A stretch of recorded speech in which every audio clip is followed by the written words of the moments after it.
मैं doctor Sunita Patra, assistant professor botany, government Nagarjun post graduate college of science, Raipur, CG.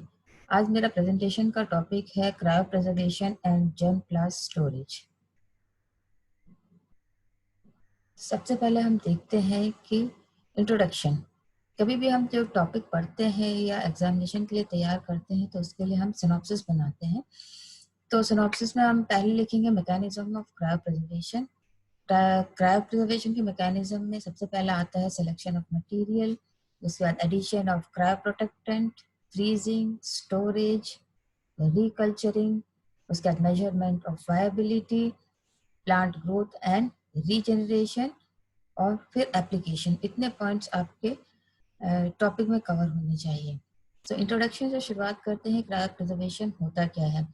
Cryo preservation का मतलब होता है प्रिजर्वेशन एट फ्यूजन स्टेट। बहुत कम टेम्परेचर में अगर हम किसी बायोलॉजिकल मटेरियल को प्रिजर्व कर रहे हैं, कंजर्व कर रहे हैं, तो उसको हम क्रायो प्रिजर्वेशन कहते हैं।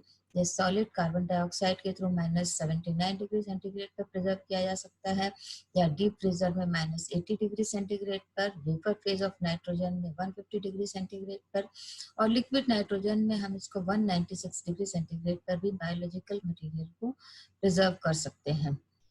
क्रायो प्रिजर्वेशन एक नॉन लीथल स्टोरेज होता है बायोलॉजिकल मटेरियल का। मतलब इससे बायोलॉजिकल मटेरियल को नुकसान नहीं होता है और ये अल्ट्रा लो टेम्परेचर पर प्रिजर्व करता है। और -196 डिग्री सेंटीग्रेड पर जब हम इसको प्रिजर्व करते हैं तो जो सेल हम प्रिजर्व कर रहे हैं उसकी सारी की सारी मेटाबॉलिक एक्टिविटी सीज हो जाती है या कम हो जाती है या बहुत ही धीरे हो जाती है, और इस तरह से हम बायोलॉजिकल मटेरियल को बहुत लंबे समय तक प्रिजर्व कर सकते हैं लोअर टेम्परेचर पे। लेकिन ज़रूरी नहीं है कि सारे बायोलॉजिकल जो मटेरियल्स होते हैं वो फ्रोजन स्टेट पे 196 डिग्री सेंटीग्रेड पर सही रहे या उनकी वायबिलिटी बिल्कुल ठीक रहे।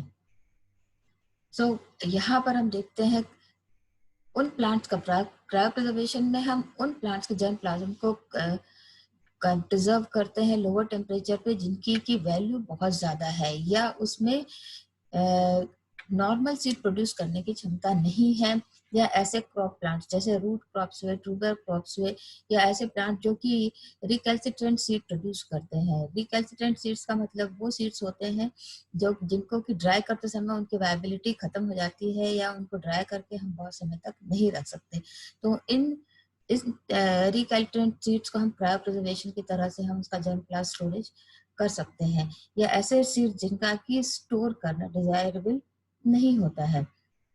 क्रायो प्रिजर्वेशन के लिए जो सेल और टिश्यूज हम लेते हैं उसमें हम ले सकते हैं, सेल्स ले सकते हैं, टिश्यूज ले सकते हैं और ऑर्गन्स ले सकते हैं, और हम उनको लिक्विड नाइट्रोजन में प्रिजर्व करते हैं। तो इस प्रोसेस को हम कहते हैं cryopreservation. That means preservation as very low या अल्ट्रा लो टेम्परेचर पे, और इससे रिलेटेड बायोलॉजी को हम कहते हैं क्रायोबायोलॉजी।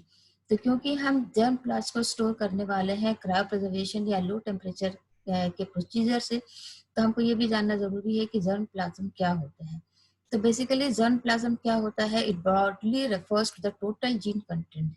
जो भी जीन कंटेंट होता है, टोटल जीन कंटेंट, उसको जर्म प्लाज्म कहते हैं, जो कि हेरिडिटरी मटेरियल होता है और एक जनरेशन से दूसरे जनरेशन तक जाता है।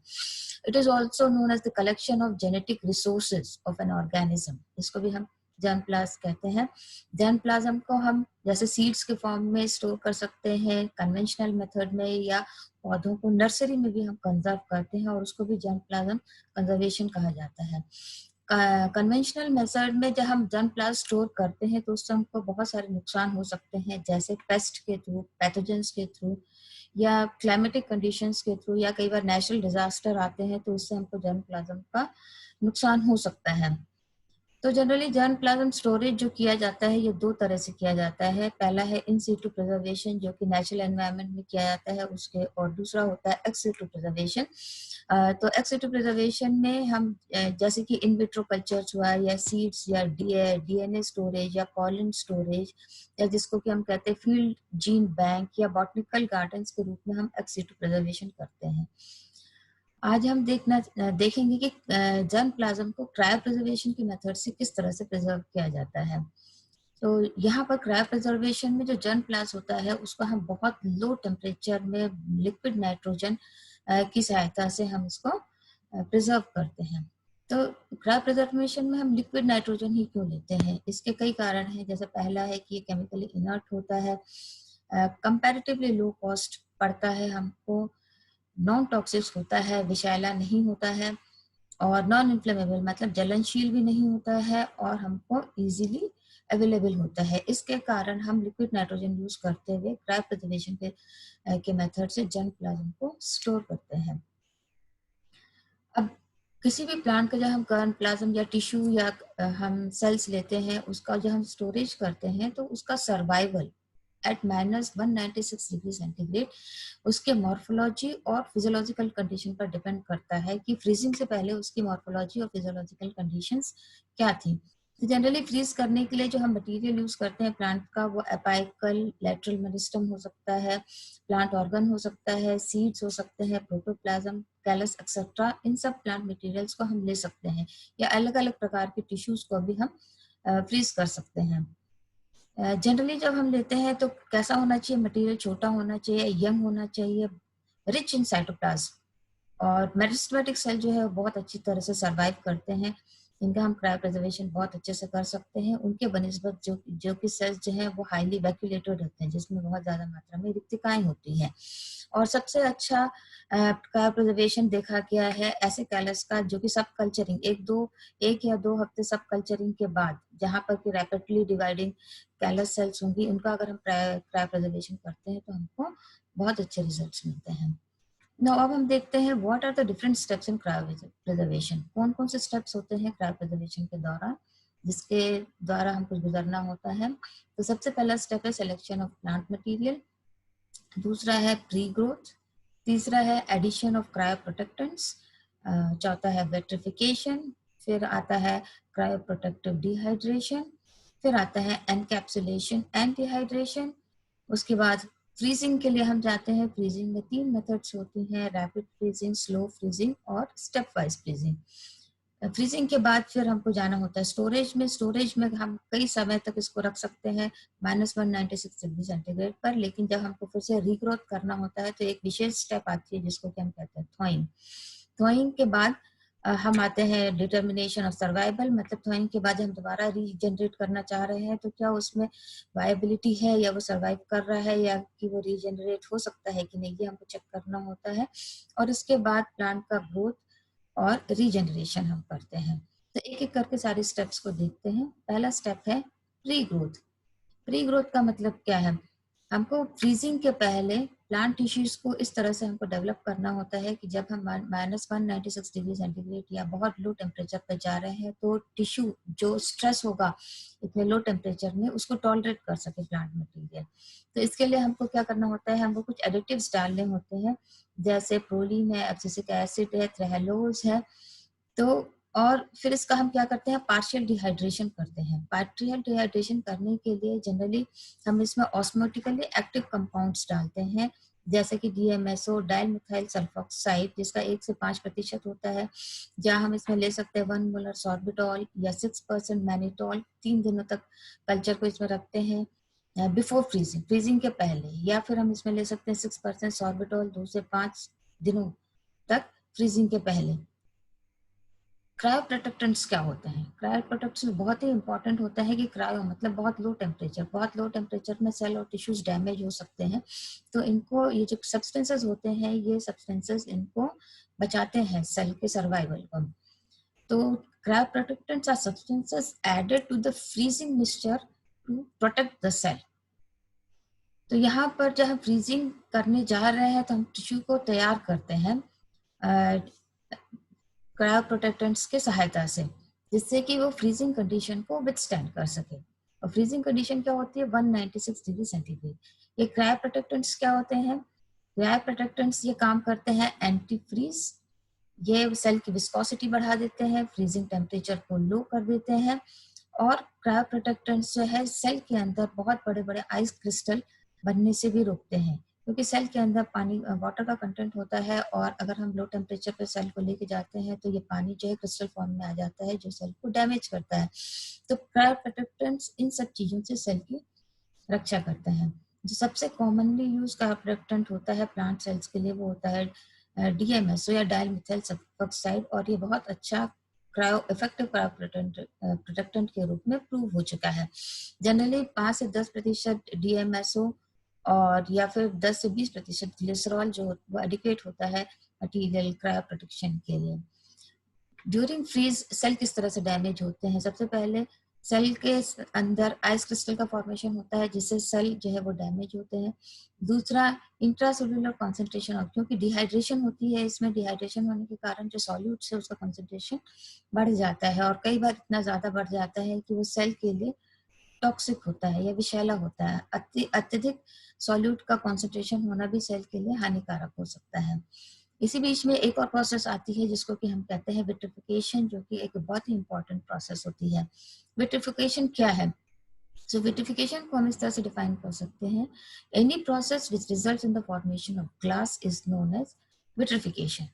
यहाँ पे विट्रिफिकेशन हम किसको कह रहे हैं? विट्रिफिकेशन का मतलब क्या होता है? Transformation of from liquid to solid in the absence of crystallization. Generally जब पानी लिक्विड से सॉलिड में जाता है तो क्रिस्टलाइज होने लगता है, और सेल के अंदर जब पानी क्रिस्टलाइज होगा तो सेल को नुकसान कर सकता है।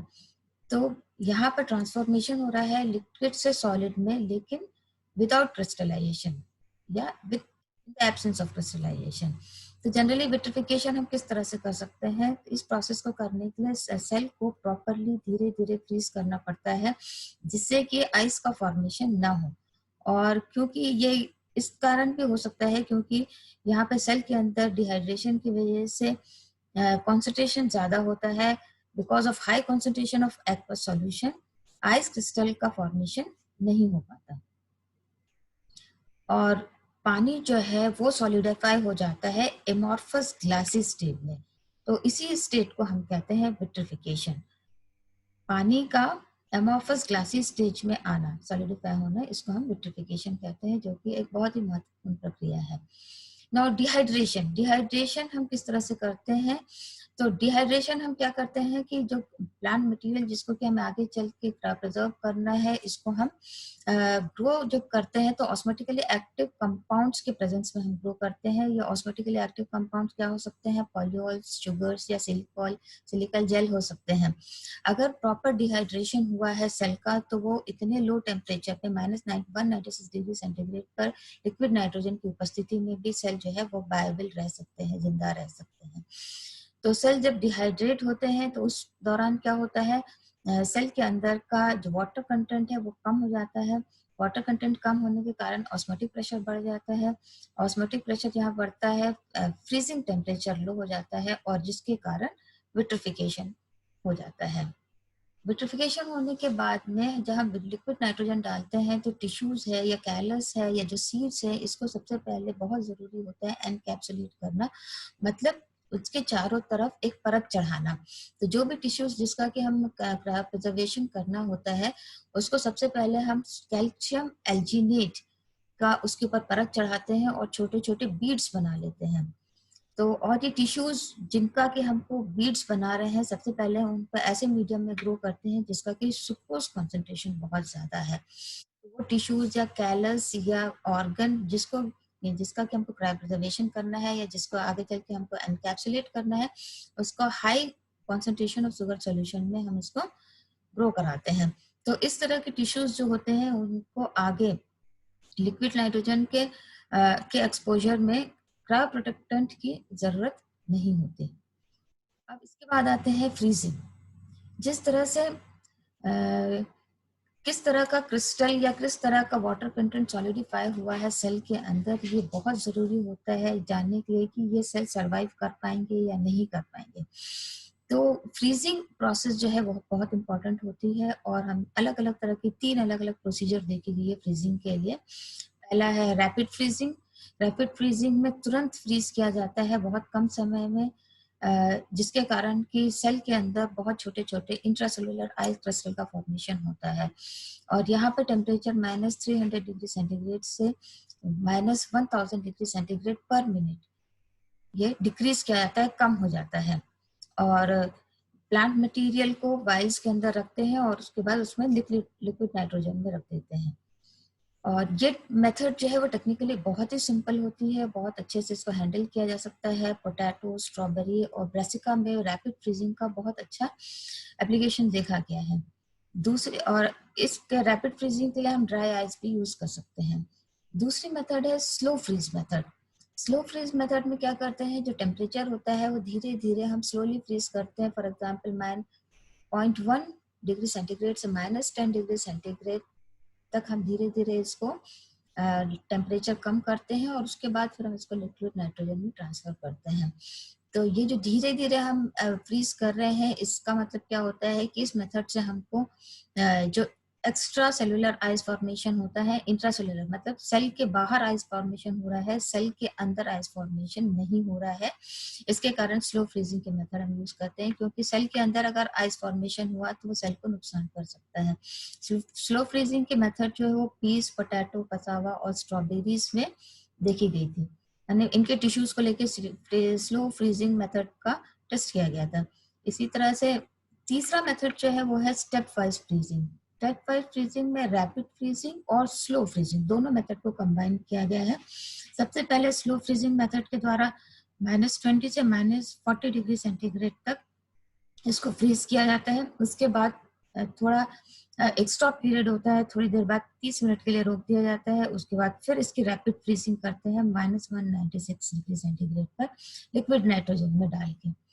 तो पहले जो स्लो फ्रीजिंग की जो प्रोसेस होती है, जो पहला स्टेप होता है स्लो फ्रीजिंग का, जिसमें -20 से -40 डिग्री सेंटीग्रेड तक जब स्लो टेम्परेचर को वो कम किया जाता है, उसमें क्या होता है कि डिहाइड्रेशन होता है सेल का। और उसके बाद जब रैपिड फ्रीजिंग की जाती है तो बड़े बड़े क्रिस्टल फॉर्मेशन नहीं हो पाते, क्योंकि ऑलरेडी सेल्स जो है वो डिहाइड्रेशन हो चुकी है स्लो फ्रीजिंग के दौरान। तो इस तरह से स्टेप वाइज फ्रीजिंग में बहुत ही एक्सीलेंट रिजल्ट्स मिलते हैं, जो कि स्ट्रॉबेरी में देखा गया है। जब एक बार फ्रीजिंग की प्रोसेस हो जाती है तो उसके बाद हमको स्टोरेज करना है। तो जितना ही फ्रीजिंग की प्रोसेस इंपॉर्टेंट होती है, उतनी ही स्टोरेज की प्रोसेस भी इंपॉर्टेंट होती है सेल की वायबिलिटी को मेंटेन करने के लिए। क्योंकि 130 डिग्री सेंटीग्रेड से ऊपर अगर हम टेम्परेचर आ जाता है तो इसमें क्या होता है, आइस क्रिस्टल का फॉर्मेशन होने लगता है सेल के अंदर, और वो सेल की वायबिलिटी को रिड्यूस कर देती है, कम कर देती है। सेल की डेथ हो सकती है, सर्वाइव नहीं करता सेल। तो इसके लिए लॉन्ग टर्म, बहुत लंबे समय तक अगर हमको प्रिजर्व करके रखना है तो हमको इसको लो टेम्परेचर में रखना पड़ेगा, जिससे, और लो टेम्परेचर में इसलिए रखते हैं क्योंकि इसकी मेटाबॉलिक एक्टिविटीज जो होती है सेल की, वो मिनिमम रहती है और वो बायोकेमिकल इंजरी से भी सेल को बचाती है। तो जैसे ही फ्रीज हो जाती है सेल को, हम लिक्विड नाइट्रोजन में फ्रीज कर देते हैं और तुरंत ही उसको -70 डिग्री सेंटीग्रेड से लेकर 196 डिग्री सेंटीग्रेड के बीच में उसको तुरंत हम स्टोर करने रख देते हैं। अगर हमको 196 डिग्री सेंटीग्रेड पर बहुत लंबे समय के लिए रखना है तो हमको विशेष लिक्विड नाइट्रोजन रेफ्रिजरेटर की आवश्यकता होती है। अब इसके बाद स्टोरेज के बाद मान लीजिए हमको दोबारा उस मटेरियल की आवश्यकता है, हमको सीड्स है या पॉलन है या एपिकल मेरिस्टेम जो भी हमने स्टोर करके रखा हुआ था, हम इसको रीजनरेट करना चाहते हैं, तो इसके लिए हमको एक बहुत ही इंपॉर्टेंट प्रोसेस से होकर गुजरना होता है, जिसको कि हम कहते हैं थॉइंग। थॉइंग का मतलब ये है कि 196 डिग्री सेंटीग्रेड से वापस हम मटेरियल है उसको हम एम्बिएंट टेम्परेचर या रूम टेम्परेचर पर लेकर आते हैं।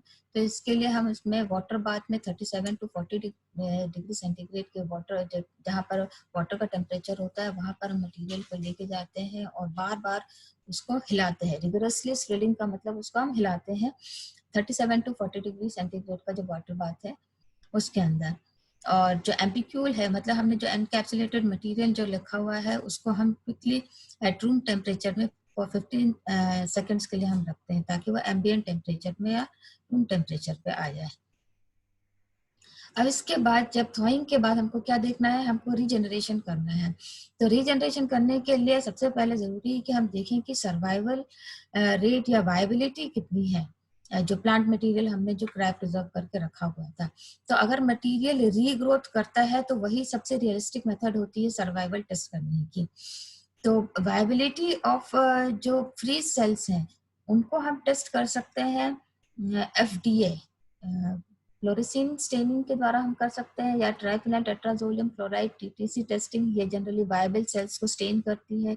इसी तरह से इवांस ब्लू स्टेनिंग है, ये उल्टा है, ये नॉन वायबल सेल्स को टेस्ट करती है। तो इससे हम देख सकते हैं कितनी वायबल है, कितनी नॉन वायबल है, परसेंटेज निकाल के हम इसकी वायबिलिटी टेस्टिंग कर सकते हैं। या फिर हम सेल ग्रोथ किस तरह से है, ग्रोथ को हम मेजर कर सकते हैं। मेजरमेंट करने के लिए, ग्रोथ मेजरमेंट करने के लिए भी अलग अलग मेथड्स हैं। पहला मेथड है measurement of fresh and dry weight. आप फ्रेश वेट ले सकते हैं, ड्राई वेट ले सकते हैं, जिसका जो हमने री ग्रोथ जो हम कर रहे हैं अपना बायोलॉजिकल मटेरियल का। दूसरा होता है पैक्ड सेल वॉल्यूम के द्वारा। तीसरा हम एनालिसिस कर सकते हैं, क्वांटिटेटिव एनालिसिस कर सकते हैं प्रोटीन और डीएनए कंटेंट का। या फिर हम कर सकते हैं इसका माइटोटिक इंडेक्स, क्योंकि सेल अगर ग्रो कर रही है तो वो डिवाइड भी कर रही होगी, तो कितनी सेल डिवाइड कर रही है, कितनी सेल डिवाइड नहीं कर रही है, इसका अगर हम रेशियो निकालते हैं, माइटोटिक इंडेक्स निकालते हैं, तो उससे हमको ग्रोथ ऑफ सेल, हमको एक इंडेक्स मालूम पड़ जाता है। या फिर सीधे हम देख सकते हैं कि अगर सेल डिवाइड कर रही है तो नंबर ऑफ सेल में वृद्धि होती है, तो नंबर ऑफ सेल की वृद्धि को हम हीमोसाइटोमीटर के द्वारा भी चेक कर सकते हैं। या फिर हम चेक कर सकते हैं कि जिस मीडियम में हम एग्रीकल्चर कर रहे हैं, रीग्रोथ कर रहे हैं, उसमें जैसे जैसे ग्रोथ होती है मीडियम कंपोनेंट्स में चेंजेस आते हैं। तो इन मीडियम कंपोनेंट्स का कैलिब्रेशन के द्वारा भी हम ग्रोथ को चेक कर सकते हैं। उसके बाद है मीडियम कंडक्टिविटी। जैसे जैसे ग्रोथ होती है, जो कंपोनेंट्स होते हैं उनका यूटिलाइजेशन होता है, तो नेचुरली मीडियम की कंडक्टिविटी में भी चेंजेस आते हैं। तो इसके थ्रू भी हम इनडायरेक्ट टेस्ट कर सकते हैं ग्रोथ रेट का। ग्रोथ रेट और वायबिलिटी टेस्ट करने के बाद में फिर हम सीधे जाते हैं प्लांट ग्रोथ एंड रीजनरेशन।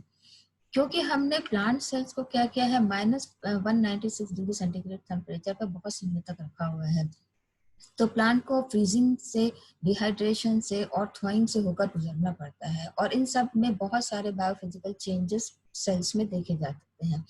तो इसलिए जो फ्रेशली थॉट सेल्स, जो ऐसे सेल्स जिनको हमने थॉ किया हुआ है और उसके बाद हम सीधे उसका रीजनरेट करने जाते हैं, वो बहुत ही डेलिकेट होते हैं और बहुत ही जल्दी डैमेज हो सकते हैं, इसलिए उनकी प्रॉपर नर्सिंग की, बहुत केयर की आवश्यकता होती है। तो जो क्रायो प्रिजर्व मटेरियल होता है, उनके रीग्रोथ करने पर ये डिपेंड करता है कि आपने स्पेसिमेन को किस तरह से हैंडल किया। तो रीग्रोथ करने के पहले हमको क्या करना होता है, बहुत अच्छे से वॉश करना होता है, कई बार उसको वॉश करना होता है, जिससे कि, क्योंकि हमने -196 डिग्री सेंटीग्रेड पर जो बायोलॉजिकल मटेरियल रखा हुआ है, उसको क्रायो प्रोटेक्टेंट के साथ में रखा हुआ है, तो हमको रीग्रोथ करने के पहले वो क्रायो प्रोटेक्टेंट को हटाना है, इसलिए हम इसको कई बार उसको वॉश करते हैं, क्योंकि अगर वो रह जाता है तो सेल्स के लिए टॉक्सिक हो सकता है।